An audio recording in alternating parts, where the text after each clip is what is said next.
जय मध्य प्रदेश दोस्तों, RBS competitive group में आप लोगों का बहुत बहुत स्वागत है। और दोस्तों आज हम लेके आए हैं मध्य प्रदेश पुलिस परीक्षा के लिए स्पेशल मैथ्स की क्लास जो हमारी चल रही है, उसमें हमारा नेक्स्ट वीडियो आज का है दोस्तों, जिसमें मैं आपको बताने वाला हूं मध्य प्रदेश पुलिस परीक्षा के लिए 10 अति महत्वपूर्ण क्वेश्चन, बेहद ही शानदार, बहुत ही इंपॉर्टेंट क्वेश्चन जो आपकी परीक्षा के लिए रामबाण साबित होंगे। दोस्तों कुछ समय आपको देना पड़ेगा और इस टाइप के क्वेश्चंस आपके क्लियर हो जाएंगे। आप पूरा वीडियो देखें। निश्चित रूप से दोस्तों इस टाइप के क्वेश्चंस आपकी परीक्षा में आने वाले हैं, क्योंकि 10 स्पेशल महत्वपूर्ण क्वेश्चंस का संग्रह मैं आपके लिए लेके आया हूं।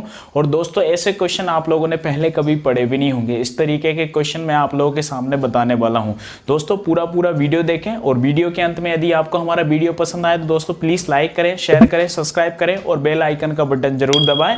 और अपने दोस्तों को ज्यादा से ज्यादा इस वीडियो को शेयर करें ताकि वो मध्य प्रदेश पुलिस परीक्षा के लिए हमारे 10 महत्वपूर्ण क्वेश्चंस का वीडियो देख सकें और अपनी परीक्षा के लिए अपने आप का जो प्रतिभागी आप जो बन रहे हैं परीक्षा में, अपने आप को एक उत्तरदायी साबित आप कर सकें परीक्षा के लिए। तो दोस्तों स्टार्ट करते हैं आज का हमारा वीडियो, जिसमें मैं आपको बताऊंगा मध्य प्रदेश पुलिस परीक्षा के लिए 10 महत्वपूर्ण क्वेश्चन। ठीक है दोस्तों, तो पूरा समय दीजिए और पूरा वीडियो देखिए। एक एक क्वेश्चन मैं आपका यहाँ क्लियर करवाने वाला हूँ और बड़े ही जबरदस्त 10 क्वेश्चंस की दोस्तों ये सीरीज है। तो दोस्तों स्टार्ट करते हैं। पहला क्वेश्चन है निम्नलिखित श्रृंखला में पांचवा दशमक क्या है। दोस्तों इस एक श्रृंखला आपको दी है जिसमें आपसे पूछा है कि पांचवा दशमक क्या है। पांचवा दशमक क्या है दोस्तों, ये सब क्वेश्चन पिछली व्यापम परीक्षाओं में आए हैं, वही क्वेश्चंस मैं आपको बता रहा हूं ताकि आप अपने आप को श्योर कर सकें और अपने आप को थोड़ा सा कॉन्फिडेंट भी महसूस कर सकें आप, क्योंकि पिछली व्यापम परीक्षाओं में इस तरीके के क्वेश्चन आ चुके हैं। और ऐसे बहुत सारे क्वेश्चन होते हैं जो कहीं ना कहीं ऐसे शब्दावली का यूज उसमें किया जाता है कि हम उसको समझ नहीं पाते हैं भाई इस क्वेश्चन के कहने का क्या मतलब है। तो दोस्तों इस टाइप के क्वेश्चन को आप थोड़ा सा देखें और समझें।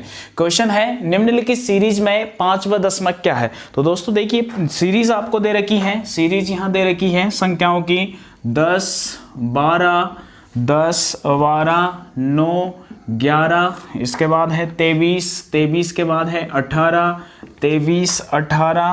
19, 13 और 21। ये एक सीरीज है। इस सीरीज में आपको बताना है कि पांचवा दशमक क्या होगा। ठीक है दोस्तों, बड़ा शानदार क्वेश्चन है, पिछली व्यापम परीक्षा में इस क्वेश्चन को पूछा है। वही 10 क्वेश्चन मैं आपको बताने वाला हूं जो पिछली व्यापम परीक्षाओं में पूछे हैं। दोस्तों एक कलेक्शन मैंने किया है ताकि आप इस तरीके के क्वेश्चन यदि आप नहीं पढ़ते हैं तो आप हमारा वीडियो देखकर अपने आप को थोड़ा सा कंफर्टेबल महसूस करें और आप इस टाइप के क्वेश्चंस के लिए अपने आप को तैयार रखें। तो दोस्तों इस तरीके का क्वेश्चन बताने के लिए आपको करना क्या है भाई, ये एक सीरीज है, इसमें आपको बताना है कि पांचवा दशमक क्या है। अब जरूरी ये नहीं है कि मैं आपको एक क्वेश्चन बता रहा हूं, जरूरी ये है कि आप इस तरीके का क्वेश्चन देखें, इस टाइप के क्वेश्चंस को अपने दिमाग में फिट रखें कि भाई सर ने हमें इस तरीके का क्वेश्चन बताया था। ठीक है दोस्तों, तो इस तरीके का क्वेश्चन करने के लिए आपको क्या करना है, दी गई संख्या को आरोही क्रम में लिखना है। क्या करना है, दी गई संख्या को आरोही क्रम में लिखना है। आरोही क्रम यानी होता है बढ़ता क्रम। क्या क्रम होता है, बढ़ता क्रम। अब इस क्रम में यदि आप संख्याओं को लिखते हैं तो आप यहाँ सबसे छोटी संख्या देखेंगे और सबसे छोटी संख्या है दोस्तों यहाँ 9 के बाद क्या है 10 के बाद है 11 के बाद क्या है 12, 9 हुआ, 10 हुआ, इसके बाद 11 हुआ, 11 के बाद 12 है और 12 के बाद यहाँ क्या है 13 है। कितना है 13 के बाद आप देखें तो आगे 13 के बाद अगर आप जाएंगे तो 13 के बाद दोस्तों है 18, 13 के बाद है 18 के बाद 19 के बाद है दोस्तों 19 के बाद है 21। काउंट कर लेंगे 1 2 3 4 5 6 7 8 9, 1 2 3 4 5 6 7 8, एक क्या छूटा है 23। क्या है 23। दोस्तों अब आपको बताना है कि इसमें पांचवा दशमक क्या है। तो आपने क्या किया, संख्या को आरोही क्रम में लिखा। अब पांचवा दशमक आपको बताना है, यहाँ संख्याओं को काउंट करेंगे 1 2 3 4 5। क्या है पांचवा दशमक 13। तो इसका क्या आंसर होगा 13। ठीक है दोस्तों, क्वेश्चन में कठिनता नहीं है, क्वेश्चन बिल्कुल इजी है, लेकिन समस्या ये है कि आपको ये देखना पड़ेगा कि पांचवा दशमक ये आपको काउंट करना पड़ेगा कि भाई इस तरीके का क्वेश्चन आएगा तो आप कैसे उसको करेंगे। अब जो भी आपसे पूछा जाएगा भाई आपको क्या करना है, संख्या को आरोही क्रम में लिखना है। भाई पांचवा पूछा है तो पांचवें नंबर का बता दो, छठा पूछा है तो छठे नंबर का बता दो, सातवां पूछा है तो सातवें नंबर का बता दो। ठीक है दोस्तों, तो एक आसान सा क्वेश्चन था, आप लोगों को समझ में भी आ गया होगा। हाँ, नेक्स्ट तरीके का क्वेश्चन देखते हैं। क्वेश्चन नंबर 2 अति महत्वपूर्ण 10 क्वेश्चंस की सीरीज है दोस्तों। आप लोगों को अच्छे तरीके से वीडियो को देखना है और क्वेश्चन दोस्तों यदि आप पहली बार पढ़ रहे हैं तो क्वेश्चन को साथ के साथ नोट करके भी रखें, अपने पास रजिस्टर रखें, पेन रखें और ऐसे क्वेश्चन को आप अपने रजिस्टर में नोट करके भी इनको क्लियर करें। तो क्वेश्चन नंबर 2 है दोस्तों, इन अंकों की प्रणाली क्या है। क्वेश्चन नंबर 2 है, इन अंकों की प्रणाली क्या है। इन अंकों की प्रणाली क्या है। हाँ देखिए, इन अंकों की प्रणाली क्या है भाई। क्वेश्चन देखिए आप क्या है, इन अंकों की प्रणाली क्या है, इस तरीके का क्वेश्चन दिया भाई। आप अगर ऐसे क्वेश्चन नहीं पढ़ते हैं तो जब पहली बार आप परीक्षा देने जाएंगे तो आप सोचेंगे भाई इसमें करना क्या है। तो देखिए इन अंकों की प्रणाली आप किस तरीके से निकालेंगे। एक सीरीज आपको दे रखी है 10 21 10 21, फिर 10 है, फिर 21 है, 10 21, फिर 10 21 है, 10 21 10 12 है, 10 12 10 12 12 के बाद है 21, 21 के बाद है 10, 21 के बाद है 10, फिर इसके बाद है 21, फिर 21, 21 के बाद है 12, 12 के बाद है 13, 13 के बाद दिया है 21 और 21 के बाद दिया है 12। ठीक है दोस्तों, तो आपको बताना है इन अंकों की प्रणाली क्या है। इन अंकों की प्रणाली क्या है। जैसे अपन ने मैंने आपको एक वीडियो बनाया था हमने, जिसमें मैंने आपको समांतर माध्य बहुलक वगैरह या परास वगैरह, रेंज वगैरह ऐसे सारे क्वेश्चंस मैंने आपको बताए थे मध्यिका वाले टॉपिक में। तो उसमें दोस्तों मैंने आपको बताया था बहुलक। क्या बताया था? बहुलक। बहुलक अगर आप इस क्वेश्चन में बहुलक निकालें तो जो संख्या सबसे ज्यादा बार आई है वो क्या है, इसका बहुलक है। तो बहुलक क्या हुआ दोस्तों इसमें 21, क्योंकि 21 आपको दिख रहा है सबसे ज्यादा बार है। 1 2 3 4 और 5 बार 21 इसमें दिया है, तो बहुलक क्या है 21 है। और दोस्तों इसी को हम क्या कहते हैं, प्रणाली कहते हैं। तो इसमें प्रणाली क्या होगी, इन अंकों की प्रणाली क्या है, 21 है। ठीक है, तो भाई क्वेश्चन नया है और पिछली व्यापम परीक्षाओं में इस क्वेश्चन को पूछा है। भाई मैं आपको पहले भी हम बता चुके हैं कि भाई हमारा स्पेशल व्यापम परीक्षा के सॉल्यूशंस को लेके हमारा स्पेशल मिशन चल रहा है मध्य प्रदेश पुलिस 2021 के लिए। तो दोस्तों इस तरीके के क्वेश्चन पिछली व्यापम परीक्षा में पूछे हैं। तो अब ऐसा कोई भी क्वेश्चन आए तो आप यहां से क्लियर कर सकते हैं। भाई आपको देखना पड़ेगा कि आपका क्वेश्चन है कि इन अंकों की प्रणाली क्या है। तो आप क्या करेंगे, संख्याओं को देखेंगे और संख्याओं में जो संख्या सबसे ज्यादा बार आएगी उसी को हम क्या कहेंगे, भाई इनकी प्रणाली क्या है, 21 है। अब इसी क्वेश्चन में आपसे पूछा जाए कि बहुलक क्या है, तो बहुलक क्या है, 21 है। अब इसी में आपसे बारंबारता पूछी जाए, भाई बारंबारता क्या होती है, तो बारंबारता का मतलब ये होता है कि बहुलक जो है, बहुलक क्या है, 21 है।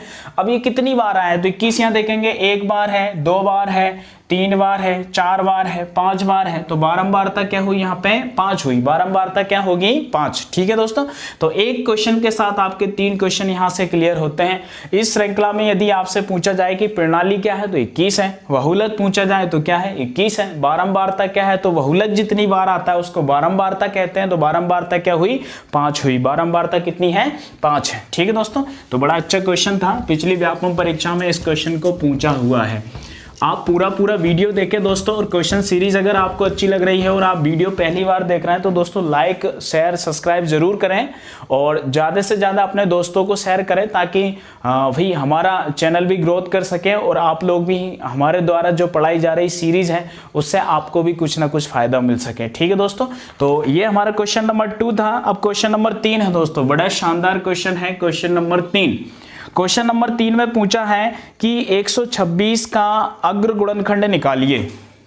156 का अग्र गुणनखंड निकालिए। अग्र गुणनखंड निकालिए। अग्र गुणनखंड निकालिए। गुणनखंड, ठीक है। किसका अग्र गुणनखंड, भाई 156 का अग्र गुणनखंड आपको बताना है। इसके ऑप्शन मैं आपको नोट कर देता हूं क्योंकि ऑप्शन से आपको काफी राहत मिलेगी। फर्स्ट वाला जो ऑप्शन है उसमें लिखा हुआ है 2 का स्क्वायर और इसके बाद है 5 के बाद लिखा हुआ है 6 के बाद सेकंड वाला जो ऑप्शन है option number B. Option number B में है 2 का स्क्वायर, इसके बाद है 3 के बाद आपको दिया है 13, इसके बाद जो ऑप्शन नंबर 3 है, ऑप्शन नंबर 3 में है 2 का स्क्वायर, इसके बाद है 3 का स्क्वायर, 3 के स्क्वायर के बाद है 11 और जो चौथा ऑप्शन है option number D, option number D में है 2 पे घात 3, 2 पे घात 3, इसके बाद है 7, 7 के बाद क्या है 11। तो इस क्वेश्चन में आपको बताना है कि 156 का अग्र गुणनखंड क्या है। क्या क्वेश्चन है दोस्तों, 156 का अग्र गुणनखंड क्या है। तो पहले तो आपको ये देखना पड़ेगा कि अग्र क्या होता है और गुणनखंड क्या होता है। गुणनखंड का मतलब ये होता है दोस्तों किसी भी संख्या में जो उसके गुणा में आते हैं। जैसे भाई मैं आपसे कहूं, मैंने जैसे आपसे कहा कि 6, आप 6 के गुणनखंड बताइए, तो 6 में यानी 6 में किसकी संख्या का भाग चला जाएगा, तो 1 का, 2 का और 3 का चला जाएगा, इसके बाद किसका 6 का भी चला जाएगा। तो ये क्या हुए, इसके गुणनखंड हुए। सिर्फ आपको कैसे गुणनखंड बताना है, ऐसे गुणनखंड जो कि अग्र है। अब अग्र क्या होता है, तो दोस्तों देखिए यहां से आपका अन्य सारे क्वेश्चंस भी मैं क्लियर करवा दे रहा हूं।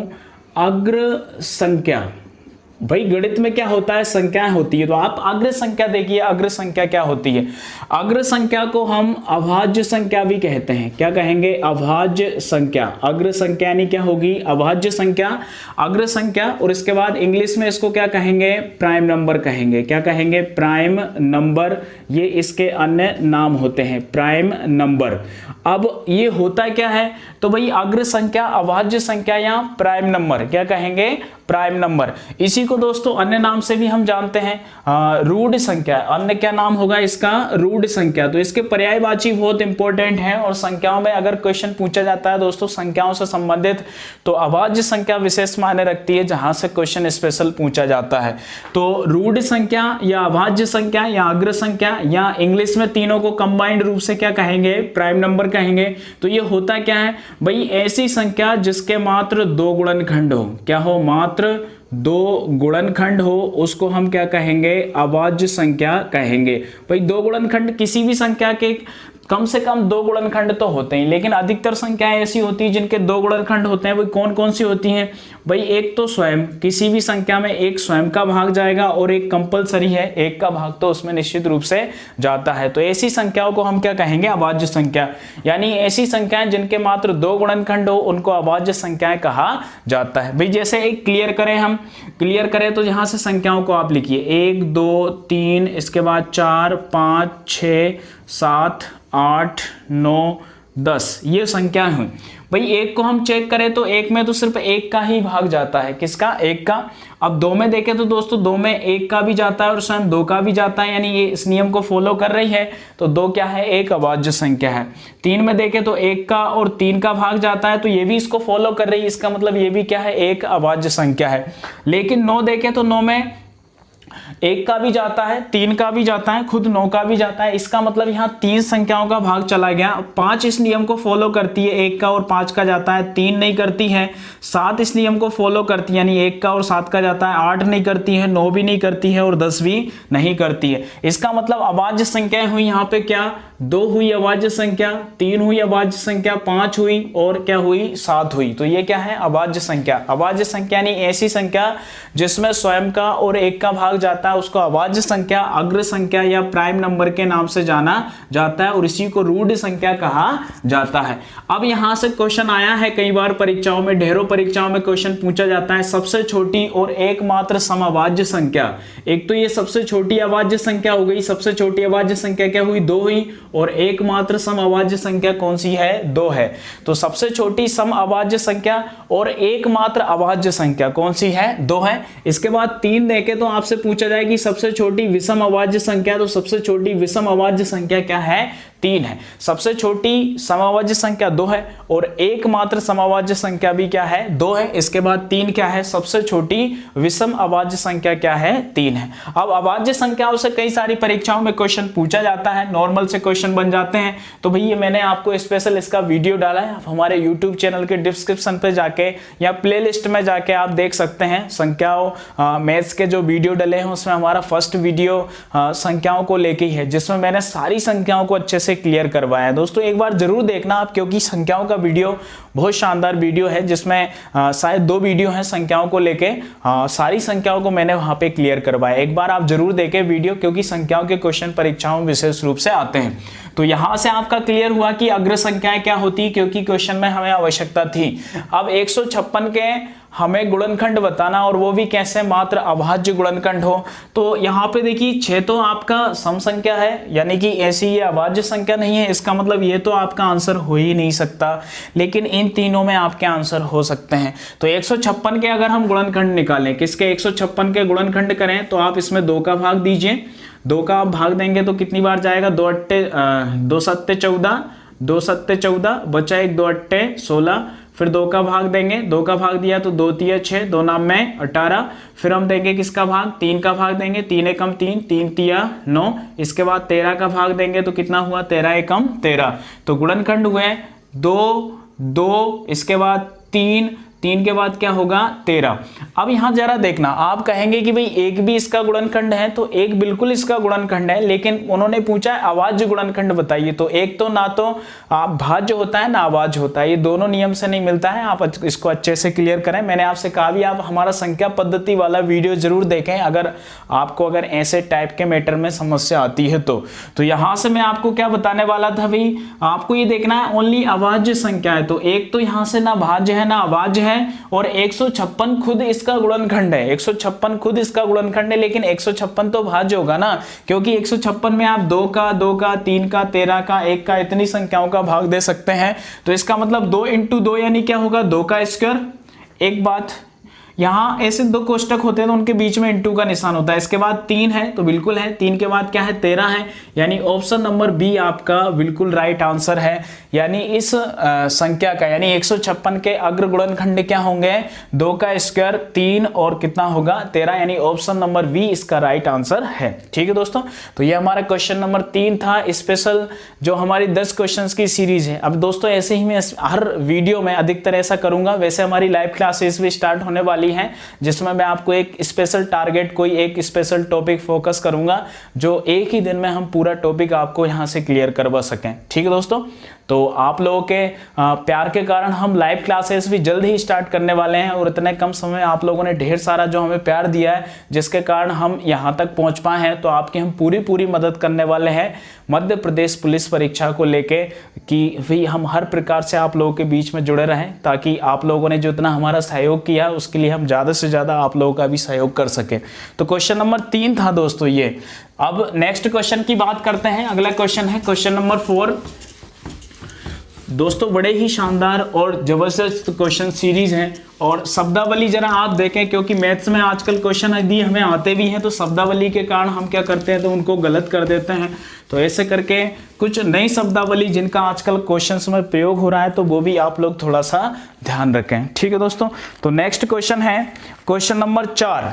क्वेश्चन नंबर 4 है, क्वेश्चन नंबर 4 में पूछा है कि एक दोलक जो है 6 सेकंड में 72 बार दोलन करता है। एक दोलक जो है वो 6 सेकंड में 72 बार दोलन करता है, 72 बार दोलन करता है। ठीक है, क्वेश्चन दोस्तों आप यहां से नोट करेंगे, आपको साइड में एक पट्टी दिख रही होगी, उसमें क्वेश्चन लिखा हुआ है, तो क्वेश्चन आप वहां से नोट कर लेंगे। लेकिन क्वेश्चन को बड़े ध्यान से आप करेंगे, क्योंकि क्वेश्चन बड़ा शानदार है। 6 सेकंड में कोई दोलन है, कोई दोलक है, कोई दोलक है, और 6 सेकंड में वो 72 बार क्या करता है, दोलन करता है।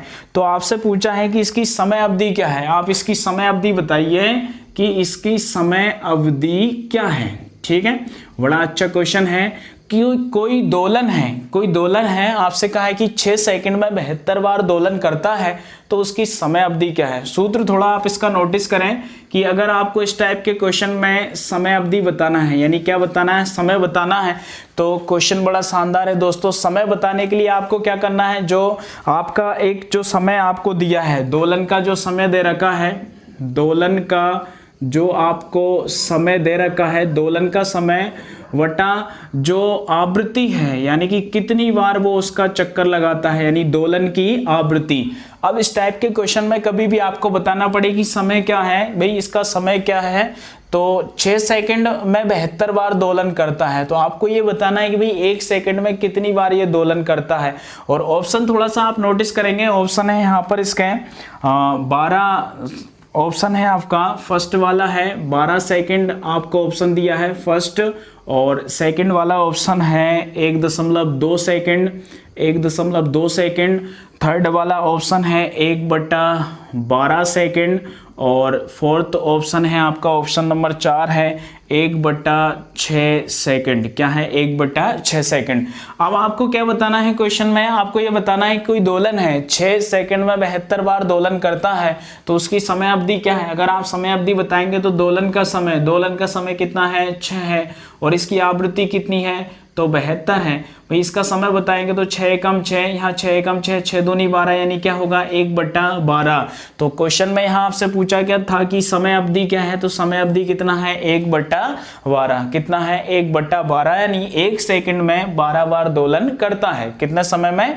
1 सेकंड में 12 बार दोलन करता है, क्योंकि दोलन का समय यानी 1 सेकंड, आवृत्ति कितनी होगी? 12 होगी। अब आपका क्या करना है भाई, 72 बार ये दोलन करता है तो 1 सेकंड में 12 बार करेगा तो 6 का इसमें गुणा कर देंगे तो 12 6 कितना हो जाएगा? 72। ठीक है दोस्तों, व्यापम परीक्षा में क्वेश्चन को पूछा है, बड़ा स्पेशल जबरदस्त क्वेश्चन है। आप लोगों ने ऐसा क्वेश्चन पहले कभी देखा भी नहीं होगा।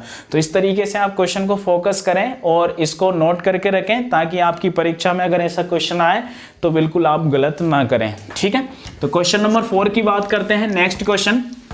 हाँ, थोड़ा सा समय आप लोगों को देना पड़ेगा दोस्तों, है ना। छोटा सा वीडियो है, कोई इतना बड़ा वीडियो नहीं है कि आप उसको पूरा ना देख पाएं।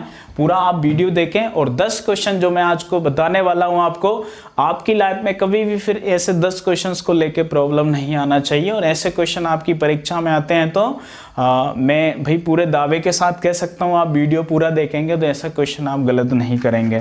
क्वेश्चन नंबर 5, नेक्स्ट क्वेश्चन की बात करते हैं दोस्तों। ऐसे क्वेश्चन जो मैं आपको बताने वाला हूँ, नेक्स्ट क्वेश्चन, क्वेश्चन नंबर 5, ये पिछली पटवारी परीक्षा जो हुई थी, नेक्स्ट जो पटवारी परीक्षा और पुलिस परीक्षा जो हुई थी 2016 और 18 में जो पुलिस परीक्षा हुई थी, इसके बाद एसआई परीक्षा और कंबाइंड ग्रुप 2 लेबर इंस्पेक्टर परीक्षा और पटवारी परीक्षा में तो ऐसे ढेर सारे क्वेश्चंस कई बार पूछे थे, तो बहुत आसान क्वेश्चन होते हैं।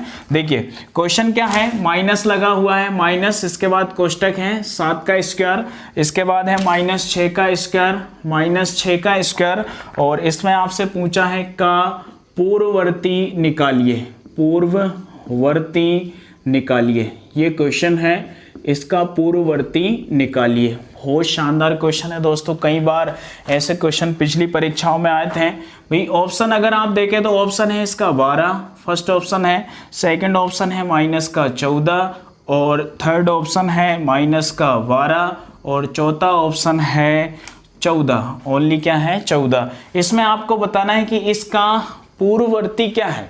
बस आपको 2 ही चीजें याद रखना है, एक तो पूर्ववर्ती और एक बात के लिए आपसे पूछ सकते हैं पूर्व यानी क्या होगा? पहले। पूर्व यानी क्या होगा? पहले। यानी इस संख्या का पूर्ववर्ती यानी इसके पहले वाली संख्या कौन सी है। तो पहले हम इसको पूरा सॉल्व करेंगे, आखिर ये है क्या। तो माइनस का 7, 7 का स्क्वायर 49 होता है और 6 का स्क्वायर कितना होता है? 36 होता है। माइनस आप करेंगे, माइनस का निशान है तो माइनस का ही निशान लगाएंगे। 49 में से अगर आप 36 घटाएं तो 9 में से 6 गए, कितना बचा? 3 बचा, और 4 में से 3 गया तो कितना बचा? 1 बचा, यानी माइनस का क्या हुआ? 13 हुआ। क्या हुआ? माइनस का 13। यानी कि ये तो आपकी संख्या है जो आपसे पूछी है। अब आपसे पूछा है कि इसका पूर्ववर्ती क्या है। तो अब यहाँ थोड़ी सी क्रांति है, लेकिन इतनी बड़ी नहीं कि आप 1857 से बड़ी समझ सको। तो दोस्तों 1857 क्रांति का भी सॉल्यूशन था, तात्या टोपे था, झांसी की रानी थी, और वहीं आपको बनना है जिन्होंने अपने देश के लिए बहुत कुछ किया है। तो आपको अपनी परीक्षा के लिए और आपके घर वालों के लिए ही कुछ करना है, हमारे लिए आपको कुछ भी नहीं करना है। भैया आप अपनी परीक्षा के लिए और अपने घर वालों के लिए एक अच्छी सी नौकरी लगाइए ताकि आप अपना खुद का जीवन और घर वालों का जीवन है ना कंफर्टेबल तरीके से व्यतीत कर सकें। ठीक है, अब जरा देखिए, आप लोगों ने देखा होगा कि इस तरीके से एक संख्या रेखा होती है, एक संख्या रेखा होती है, उसमें बीच में हम 0 मानते हैं। 0 के इधर माइनस वाली संख्याएं होती है, माइनस वाली संख्या, और इधर क्या होती है? प्लस वाली संख्या होती है, +2 और 3। अब इसमें क्या होता है दोस्तों, माइनस में जो संख्या छोटी होती है ना वो बड़ी होती है, यानी जीरो के पास में माइनस में जो भी संख्या होगी वो बड़ी होगी, यानी कि -1 क्या होगा बड़ा, -2 इससे छोटा होगा, -3 क्या होगा इससे छोटा होगा। लेकिन प्लस वाली संख्या में जो बड़ी होती है वो बड़ी होती है, जो छोटी होती है वो छोटी होती है।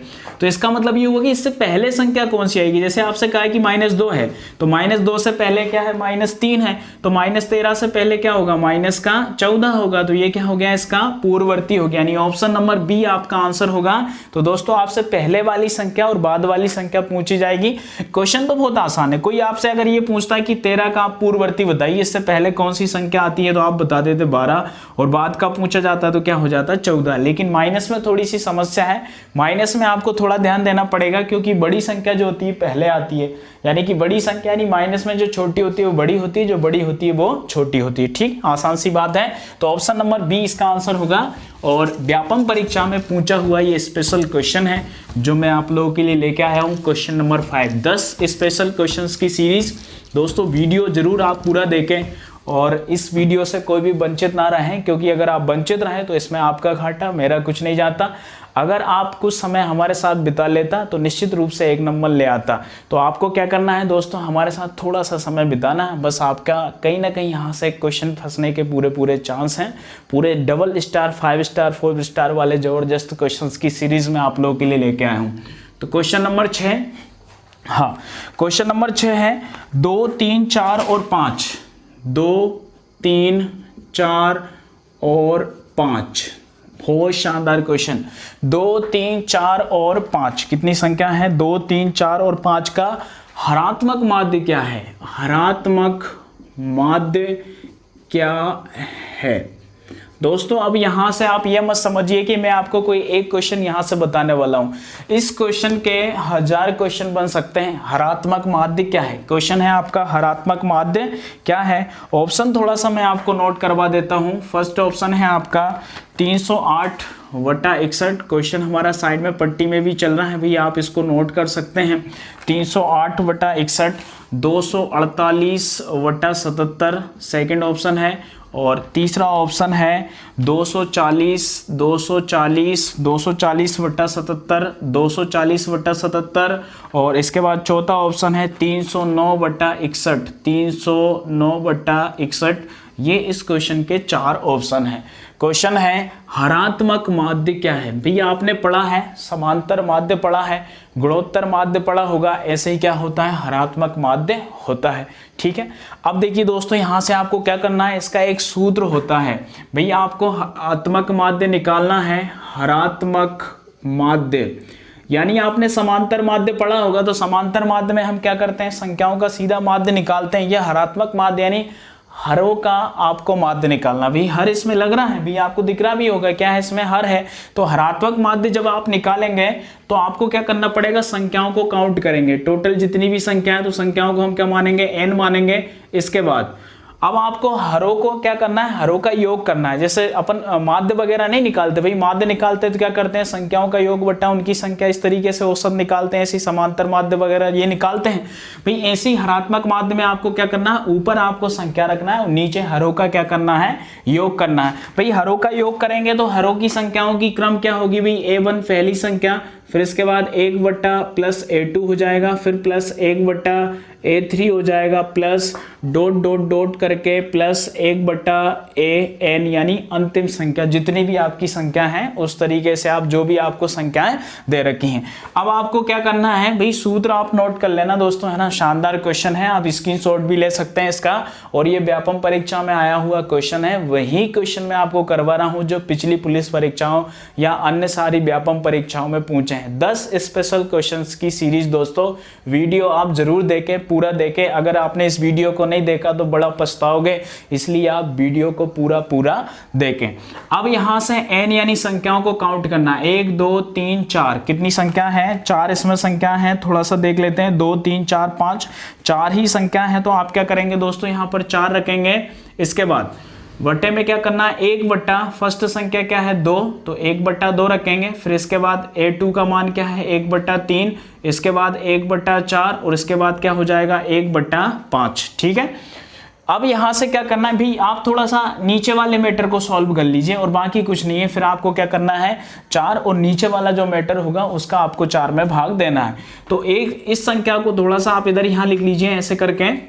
हाँ, 2, 3, 4 और 5 का आपको लेना है लघुत्तम समवर्त। क्या लेंगे, 2, 3, 4 और 5 का लेंगे लघुत्तम समवर्त। तो वही लघुत्तम समवर्त लेना एक आसान सी प्रक्रिया होती है, ऐसे आप सब जानते भी होंगे। 2, 3, 4 और 5 का आप लघुत्तम समवर्त लेंगे तो इस तरीके से आप लासा लेंगे। 2 का भाग दिया, 2 एकम 2, इसमें नहीं जाएगा, 2 दूनी 4, फिर 5 का 5। इसके बाद दोस्तों क्या करना है, फिर 2 का भाग देंगे तो 3 का 3, 2 एकम 2, फिर 5 का 5, फिर 3 का भाग देंगे तो क्या होगा, 3 एकम 3, 5 का 5, फिर 5 का भाग देंगे तो क्या होगा, 5 एकम 5, यानी 5 3 15, 15 दूनी 30, 30 दूनी कितना हो जाएगा, 60। क्या हो जाएगा, 60। लघुत्तम समवर्त यानी 2 या 2 से अधिक संख्याओं द्वारा विभाजित होने वाली छोटी से छोटी संख्या लघुत्तम समवर्त होती है। और इसमें कोई इतनी कठिन बात नहीं होती कि जिस तरीके से मैंने आपको निकालना बताया आप ऐसे ही निकालें। लेकिन यदि पहली बार आप क्वेश्चन करें तो दोस्तों जरूरी होता है कि समझ में आए। बाकी जब आप क्वेश्चन सीख जाते हैं और जब आपकी हैबिट प्रैक्टिस हो जाती है तो आप देखते से ही इनका आप लासा निकाल सकते हैं। तो इस मैटर का लासा कितना होगा, 60 होगा। 60 में अब आपको क्या करना है, ये भिन्नों का जोड़ना घटाना बन गया दोस्तों। इसका भी वीडियो हमारा डला हुआ है, प्लेलिस्ट में जाके आप मैथ्स के वीडियो खोलें और भिन्नों का जोड़ना घटाना जरूर देखें अगर आपको नहीं आता है तो। 2 का भाग आप इसमें देंगे, कितनी बार जाएगा, 30 बार, और 30 का गुणा आप 1 से करेंगे, कितना होगा, 30 से कम 30 होगा, प्लस 30 का भाग आप इसमें देंगे, 20 बार जाएगा, और 20 का गुणा करेंगे, कितना, 20 से कम 20 होगा। फिर 4 का भाग देंगे, 15 चौक के 60, और 15 एकम 15 होगा। इसके बाद 5 का भाग देंगे, कितनी बार जाएगा, 5 एकम 5, 12 पंजे 60, यानी कितनी बार, 12 बार, तो 12 एकम 12। अब आप इनको प्लस कर लीजिए, कितने होगा, 50, 50 और 15 कितने होंगे, 65 होंगे, और 65 में अगर आप 12 जोड़े तो कितने हो गए, 77 हो गए। कितने होगा, 77, यानी 77 बटा कितना होगा, 60। यानी आपको 4 में भाग देना है। बटे का मतलब भाग होता है, कितना होगा, हाँ, 77 बटा 60। क्या होगा, 77 बटा 60। अब भाग वाली संख्या को गुणा में बदलना है। क्या करना है, भाग वाली संख्या को गुणा में, तो दोस्तों ये ऐसे हो जाएगा, 60 ऊपर चला जाएगा और 77 कहाँ जाएगा, नीचे आ जाएगा। अब आप इनका गुणा कर लीजिए, 4 6 24, यानी 240 बट्टा कितना हो गया, 77। 240 बट्टा 77, यानी ऑप्शन नंबर बी आपका राइट, ऑप्शन नंबर सी आपका राइट आंसर है। क्या होगा, 240 बट्टा 77। क्वेश्चन काउंट कर लीजिए, स्क्रीनशॉट ले लीजिए, स्पेशल क्वेश्चन है, हरात्मक माध्य, इससे पहले आपने पढ़ा भी नहीं होगा। ठीक है दोस्तों, अब यहां से देखिए 2, 3, 4 और 5 का आपको हरात्मक माध्य निकालना था। तो हरात्मक माध्य का सूत्र होता है, जितनी भी संख्या है कुल संख्या रख दीजिए, बटे में उन संख्याओं को हर में लिख के, यानी कि 1 बट्टा ए यानी 1 बट्टा 2, 1 बट्टा A2 यानी दूसरी संख्या, 1 बट्टा 3, 1 बट्टा A3 यानी कि तीसरी संख्या, इसके बाद अनंत तक जितनी भी आपको संख्याएं दे रखी, तो 1/5 हो गया। इसके बाद आपने क्या किया, संख्याओं का एलसीएम लेके उसको भिन्नों के जोड़ने घटाने जैसा सोल्व किया और आपका आंसर हो जाएगा कितना, 240 बट्टा 77। क्वेश्चन बड़ा शानदार है दोस्तों, बिल्कुल आप इसको नोट कर लीजिए, ये आपकी परीक्षाओं में आने के लिए बिल्कुल तत्पर है। हाँ, क्वेश्चन नंबर 7 की बात करते हैं। क्वेश्चन नंबर 7 बड़े ही 10 स्पेशल क्वेश्चंस की सीरीज मैं आप लोगों के लिए लेके आया हूं दोस्तों। विशेष रूप से आप इस वीडियो को देखें और शेयर करें। और पहली बार वीडियो अगर आप देख रहे हैं तो दोस्तों, अगर आपको अच्छा लगे कि मैंने आपके लिए 10 स्पेशल शानदार क्वेश्चंस देखे हैं या मैं छांट के आप लोगों के लिए लाया हूं और आपको मैं बहुत अच्छे तरीके से समझा पा रहा हूं, आपके दिमाग से दिल में अगर क्वेश्चन उतरता जा रहा है तो दोस्तों विशेष रूप से ना दिमाग में क्वेश्चन रखिए और दिल में मुझे रखिए, क्वेश्चन आप अच्छे तरीके से सॉल्व करिए। ठीक है, तो क्वेश्चन नंबर 7 की बात करते हैं। नेक्स्ट है question number 7। Question number 7, question number 7 है, 7 से विभाज्य प्रथम 12 संख्याओं की परास है। 7 से विभाज्य, क्वेश्चन है 7 से विभाज्य प्रथम 12 संख्या, प्रथम 12 संख्याओं की आपको बताना है परास क्या है, 12 संख्याओं की परास क्या है। ठीक है, मैंने आपसे कहा था कि आप शब्दावली का विशेष रूप से ध्यान रखेंगे और वही क्वेश्चन मैं आपके लिए लेके आया हूं, क्योंकि परीक्षा में जब आप जाते हैं तो ऐसे शब्दों का प्रयोग किया जाता है कि आप क्वेश्चन को पढ़ें या पढ़ के भी जाते हैं तो इसके बाद भी कहीं ना कहीं आप गलत करे आते हैं। तो दोस्तों यहां से क्या शब्दावली आपको याद रखना है, परास। क्या रखेंगे, परास, और परास को रेंज भी कहा जाता है। क्या कहेंगे, रेंज। और दोस्तों ऐसे क्वेश्चन मैं आपको बता चुका हूँ लास्ट वीडियो में, अगर आप जाएं तो परास रेंज मैंने आपको बताया है। यहां से आप देखेंगे 7 से विभाज्य प्रथम 12 संख्याएं, 7 से विभाज्य प्रथम 12 संख्याएं जिनका यानी 7 का भाग जिन संख्याओं में जाता है, ऐसी स्पेशल 12 संख्याएं। तो 12 संख्याएं हम देखेंगे 7 के बाद क्या होगा, 7 दूनी 14, 7 तिया 21, 7 चौके 28, इसके बाद 7 पंजे 35, 7 छः 42, 7 7 49, 7 8 56, 7 नाम 63, 7 धाम 70, 7 धाम 70, फिर 77 हो जाएगा। 77 के बाद क्या होगा, 84 होगा। कितना होगा, 84।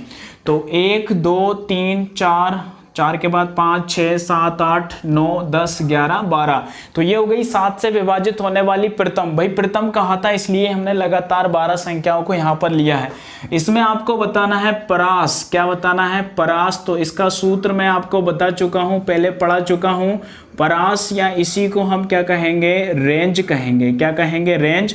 तो परास या रेंज का मतलब होता है दोस्तों सबसे बड़ी संख्या, सबसे बड़ी संख्या, और बड़ी संख्या में से आपको घटाना है सबसे छोटी संख्या। क्या घटाना है, सबसे छोटी संख्या। तो सबसे बड़ी संख्या क्या है इसमें, 84 है, और सबसे छोटी संख्या क्या है, 7 है। घटा दीजिए भाई, परास क्या हुआ, तो 77 हुआ। या इस क्वेश्चन का रेंज क्या है, तो 77 है, या परास क्या है, तो दोस्तों क्या है, 77 है। ठीक है दोस्तों, ये क्वेश्चन मैं आपको पहले बता चुका हूं। डेफिनेटली आप श्योर होंगे इस टाइप के क्वेश्चंस को लेके, अगर आपने पिछला हमारा वीडियो देखा हो तो। अगर नहीं देखा है तो दोस्तों इस क्वेश्चन से आप सीख लीजिए। यानी आपको कहीं ना कहीं क्वेश्चन आना चाहिए, वो पिछले तरीके से आए चाहे नवीन तरीके से आए, लेकिन बिल्कुल आपको क्वेश्चन आना चाहिए। ठीक है, क्योंकि आप बिल्कुल है ना पुलिस परीक्षा के लिए दावेदार बनेंगे अगर आप हमारा वीडियो देखेंगे। तो पूरी श्योरता के साथ, गारंटी के साथ कह सकता हूं मैं, इस तरीके के क्वेश्चन आपसे परीक्षा में पूछे जाएंगे।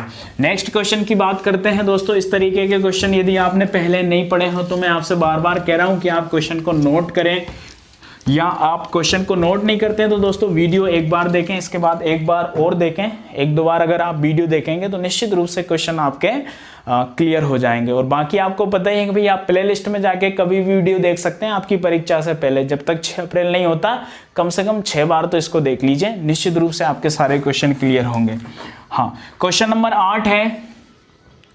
क्वेश्चन नंबर 8 बहुत ही शानदार क्वेश्चन। मेरे ख्याल से आपने तो नहीं पढ़ा होगा इस तरीके का क्वेश्चन, लेकिन ये व्यापम परीक्षा में आया है। अगर आपने परीक्षा दी होगी और आपकी परीक्षा में अगर ये क्वेश्चन आया होगा तो आपको शायद याद हो, नहीं तो भूल जाते हैं बहुत सारी चीजें, ऐसे कोई ध्यान नहीं देता। सारे के सारे लड़के क्या होते हैं, साधारण ब्याज, चक्रवृद्धि ब्याज, प्रतिशत, लाभ हानि, बोर्डमास वगैरह पढ़ते रहते हैं। इस तरीके के क्वेश्चन पर कोई ध्यान नहीं देता। ये है दोस्तों छोटी छोटी मगर मोटी बातें, हाँ, और आपकी परीक्षा के लिए स्पेशल बातें। तो क्वेश्चन नंबर 8 है, बहुपद एक आपको दिया है। क्या है, बहुपद। और बहुपद किस तरीके का है, आपसे पूछा है कि 5x पे घात 3 बहुपद है, प्लस 4x पे घात 2, फिर प्लस का निशान है, 4x स्क्वायर प्लस 7x, और इसके बाद है दोस्तों 3 में आपसे पूछा है कि बहुपद, इसकी आपको बताना है बहुपद की कोटि क्या है, बहुपद की कोटि क्या है। ठीक है, बड़ा शानदार क्वेश्चन है। 2018-16 व्यापम परीक्षाएं जो हुई थी उसमें ये क्वेश्चन पूछा गया था। पटवारी परीक्षा में ये क्वेश्चन आया था। 5x पे घात 3 4x square plus 7x plus 3, ये आपका एक क्वेश्चन है। इसमें आपको बताना है इसकी कोटि क्या है। तो बड़ा आसान सा क्वेश्चन है, आपको क्वेश्चन देख के ही इसकी कोटि बताना है। क्वेश्चन देख के ही क्या बता देंगे, कोटि बता देंगे। ठीक है दोस्तों, तो कोटि क्या है, कोटि है बहुत छोटी बात है। कोटि क्या है, बहुत छोटी बात है। छोटी बात क्या है कि बहुपद में जो सबसे बड़ी घात है वही क्या है, इसकी कोटि है। जो बहुपद आपको दिया है इसमें सबसे बड़ी जो घात है वो क्या है, कोटि है। तो घात क्या है इसमें सबसे बड़ी, 3 घात है, तो इसका आंसर क्या होगा, 3 होगा। यानी इस बहुपद की कोटि क्या है, तो बहुपद की सबसे बड़ी वाली घात क्या होती है, इसकी कोटि होती है। नोट कर लीजिए क्वेश्चन दोस्तों, अगर आपने पहले नहीं देखा है तो, क्योंकि मैंने आपसे कहा था मैं ऐसे क्वेश्चन आप लोगों के लिए लेके आया हूं 10 स्पेशल क्वेश्चन सीरीज जो आपने पहले नहीं पढ़े होंगे। ठीक है, तो इस क्वेश्चन में आपको बताना पड़ेगी बहुपद की कोटि क्या है। तो कोई भी बहुपद जो आपको दिया हो उसकी अधिकतम घात जो होगी वो क्या होगी, उसकी कोटि होगी। ठीक है, तो आई श्योर कि आपको क्लियर हो गया होगा। हाँ, मुझे लगता है कि आप लोगों को समझ में आ गया होगा। क्वेश्चन नंबर 9 है। Question number 9। नेक्स्ट क्वेश्चन है क्वेश्चन नंबर 9। क्वेश्चन नंबर 9 दोस्तों बड़ा ही शानदार क्वेश्चन है। क्वेश्चन नंबर 9, नेक्स्ट क्वेश्चन है, बिंदु आपको दिए हुए हैं, बिंदु का नाम बताइए जो ग्राफ के प्रथम चतुर्थांश में स्थित हैं। बिंदु का नाम बताइए जो ग्राफ के प्रथम चतुर्थांश में स्थित हैं। क्वेश्चन आप साइड में देख लेंगे। प्रथम चतुर्थांश में स्थित हैं। ग्राफ का नाम बताना है जो चतुर्थांश में है, यानी बिंदु का नाम बताना है भाई कौन से बिंदु हैं जो ग्राफ के प्रथम चतुर्थांश में स्थित हैं। तो यहां से दोस्तों आपको थोड़ा सा ध्यान रखना पड़ेगा। एक ऑप्शन पहले नोट करवा देता हूं, उसके बाद मैं आपको पूरा मैटर समझाता हूं इसका किस तरीके से क्वेश्चन आता है। तो फर्स्ट ऑप्शन में लिखा है -4। सेकेंड ऑप्शन में लिखा हुआ है 4 और -4। थर्ड ऑप्शन में लिखा है 4 और 4। फिर फोर्थ ऑप्शन है, फोर्थ ऑप्शन में लिखा है -4 और 4। ये होते हैं दोस्तों, ये टॉपिक जो होता है, जिस टॉपिक के अंतर्गत ये क्वेश्चन आते हैं उनको कहते हैं ज्यामितीय निर्देशांक। क्या कहेंगे? ज्यामितीय निर्देशांक। और दोस्तों बड़ा शानदार टॉपिक है। एक प्लस का निशान आपको बताना है, इस प्लस के निशान से आप इस क्वेश्चन का आंसर देंगे। दोस्तों पिछली व्यापम परीक्षा या मध्य प्रदेश पुलिस परीक्षा में इस तरीके के क्वेश्चन खूब अच्छे तरीके से पूछे गए हैं। थोड़ा सा आप बिल्कुल अच्छे तरीके से देख लें और पेन कागज वगैरह उठा लें जिसमें आप इसको नोट कर लें, क्योंकि दोस्तों एक ही क्वेश्चन में आपके 4 आंसर यहां से निकलने वाले हैं। और आप अगर सोल्ड पेपर देखें पिछली व्यापम परीक्षाओं के तो कई सारे क्वेश्चन आपको इस तरीके से मिलने वाले हैं। तो आपको बताना है कि निम्नलिखित जो आपको 4 ऑप्शन दे रखे हैं, ये बिंदु जो है कौन से ऑप्शन के बिंदु प्रथम चतुर्थांश के अंतर्गत आते हैं। आपको दोस्तों करना क्या है, यहां पर जो आपका ये प्लस का निशान है इसमें हम अक्ष मानते हैं, इसको x और x डैश अक्ष मानेंगे, इसको y और y डैश अक्ष मानेंगे। यहाँ 0 पॉइंट होता है, इसके बाद इधर देखेंगे तो 1, इसके बाद 2, 3 और क्या होगा, ये 4 होगा प्लस में। जहां तक भी आप रखना चाहें या जितने भी आपको क्वेश्चन की कंडीशन के हिसाब से बिंदु दें। तो इधर प्लस में होते हैं दोस्तों, इधर माइनस में होते हैं। माइनस का 1, माइनस का 2, माइनस का क्या होगा 3 और माइनस का क्या होगा 4। यहां पर अगर देखेंगे तो यहां पर भी आपको काय में देंगे, प्लस में देंगे। तो ये होगा प्लस का 1, इसके बाद प्लस का 2, प्लस का 3 और प्लस का 4। नीचे जाएंगे तो माइनस का 1, माइनस का 2, माइनस का 3 और माइनस का 4। अब ये जो होता है दोस्तों इसको कहते हैं प्रथम चतुर्थांश। क्या कहेंगे? प्रथम चतुर्थांश। ये होता है द्वितीय चतुर्थांश और ये होता है तृतीय चतुर्थांश और ये होता है चौथा चतुर्थांश। अब निशान आपको देखना पड़ेगा भाई, निशान क्या होते हैं यहाँ। जैसे x जो है, x पार्ट में यदि कोई आ रहा है तो वो प्लस में है, y पार्ट में अगर कोई आ रहा है तो वो प्लस में है। इसके बाद यहाँ y वाला प्लस में होगा, अगर इधर से कोई आपने निर्देशांक लिया तो वो माइनस में होगा। यहाँ से अगर आप लेंगे तो ये माइनस है, ये भी माइनस, यानी दोनों कंडीशन कैसी होगी, माइनस की होंगी। और यहाँ देखेंगे तो एक माइनस है और एक क्या है, प्लस है। तो यहाँ पर ये होता है प्रथम चतुर्थांश, इसको हम क्या कहेंगे, प्रथम चतुर्थांश, इसको कहेंगे प्रथम चतुर्थांश। ये जो होता है ये होता है द्वितीय चतुर्थांश, इसको क्या कहेंगे, द्वितीय चतुर्थांश। इसको हम कहेंगे तृतीय चतुर्थांश, क्या कहेंगे, तृतीय चतुर्थांश। इसके बाद इसको कहेंगे चतुर्थ चतुर्थांश, क्या कहेंगे, चतुर्थ चतुर्थांश, चतुर्थांश। ठीक है। अब निशान आपको थोड़ा सा ध्यान देना है, क्या करना है, निशान थोड़ा सा ध्यान देना है। निशान क्या है दोस्तों, यहाँ दोनों क्या होंगे, प्लस के होंगे, क्योंकि आपको पता है इधर भी सारी संख्याएं प्लस की हैं, इधर भी सारी संख्याएं प्लस की हैं। तो इधर के जो भी मैटर होंगे वो क्या होंगे, प्लस के होंगे। तो इस चतुर्थांश में जो बिंदु होंगे वो दोनों काय में होंगे, प्लस में होंगे। और इस चतुर्थांश के जो बिंदु होंगे वो क्या होंगे, इधर से आप लेंगे तो ये माइनस का होगा और एक क्या होगा, प्लस का होगा। माइनस का और प्लस का, ये वाला माइनस का और ये वाला प्लस का है। इसमें दोनों क्या होंगे, माइनस और माइनस के होंगे। यानी तृतीय चतुर्थांश में जो आपके दोनों बिंदु होंगे वो काय के होंगे, माइनस के। और दोस्तों इसमें क्या होगा, प्लस का और माइनस का। इस चतुर्थांश में क्या होगा, प्लस का और माइनस का, क्योंकि यहाँ प्लस का होगा, यहाँ माइनस का होगा। अब आपको बताना है कि प्रथम चतुर्थांश में क्या है, तो प्रथम चतुर्थांश के बिंदु दोनों क्या होंगे, प्लस में होंगे। तो ये दोनों माइनस में है, ये इस चतुर्थांश के अंतर्गत आते हैं। ये यहाँ पे आपका, यहाँ पे क्या है, फर्स्ट प्लस में है और दूसरा क्या है माइनस में है, तो फर्स्ट प्लस में और दूसरा माइनस में, यानी कि यहाँ आप जाएंगे चतुर्थांश में। क्या आएंगे? चतुर्थांश में। इसको थोड़ा सा आप फोकस करना, क्योंकि आपको पता भाई यहाँ माइनस रखेंगे यहाँ प्लस रखेंगे तो इसमें प्लस माइनस यहाँ पर भी तो होता है, लेकिन गलती यहाँ पर हो सकती है, इसलिए आपको ध्यान देना है कि पहले माइनस का हो और फिर क्या हो प्लस का हो तो वो दूसरे चतुर्थांश में आएगा, और पहले प्लस का हो फिर माइनस का हो तो वो चौथे चतुर्थांश में आएगा, और दोनों माइनस का यानी कि कौन सा तीसरा चतुर्थांश, और दोनों प्लस के यानी कि कौन सा चतुर्थांश, प्रथम चतुर्थांश। इसके बाद ये प्लस और माइनस का है तो किस चतुर्थांश का है? चौथे का है। ये प्लस और प्लस है तो ये क्या है? प्रथम चतुर्थांश में है, जो कि आपसे पूछा था, तो ये इसका आंसर होगा। ये माइनस और प्लस का है तो ये किस में होगा? द्वितीय चतुर्थांश में। अब दोस्तों इसको दर्शाते कैसे हैं? जैसे आपने देखा कि प्लस का है फर्स्ट वाला, तो प्लस में यहां से लेकर यहां तक आपको एक ग्राफ बनाना है। कहां तक बनाना है कि आपका सेकंड वाला पॉइंट क्या है? तो सेकंड वाला क्या है? 4 है, तो आप 4 तक यहां से लेकर एक ग्राफ बनाएंगे। तो यहां से लेकर यहां तक आपने एक ग्राफ बनाया क्योंकि दोनों प्लस के थे। अब यदि यही आपका जैसे मान लीजिए माइनस में होता है तो एक प्लस में होता है और एक माइनस में होता है, तो माइनस तक इसको ले जाते हैं। अब ये आकृति किस तरीके की बनती है वो थोड़ा सा आपको ध्यान देना है। तो ये बना है क्या? चतुर्भुज बना है। अब यहाँ से अन्य सारे क्वेश्चन भी बनते हैं, लेकिन जब हम स्पेशल टॉपिक इसको करेंगे तो ये सॉल्व करेंगे। लेकिन यहाँ से जितनी भी आपकी व्यापम पिछली परीक्षाएं हुई हैं उसमें ये क्वेश्चन खूब आया है कि आपको यहाँ से चतुर्थांश बताना होता है, दूसरा तीसरा चौथा जो भी आपसे पूछा जाए। तो दोस्तों आप इसको नोट कर लीजिए, इसका स्क्रीनशॉट ले लीजिए, बड़ी शानदार चीज है। पिछली पुलिस परीक्षाओं में ऐसे कई सारे क्वेश्चन परीक्षाओं के अंदर आए हैं, ठीक है।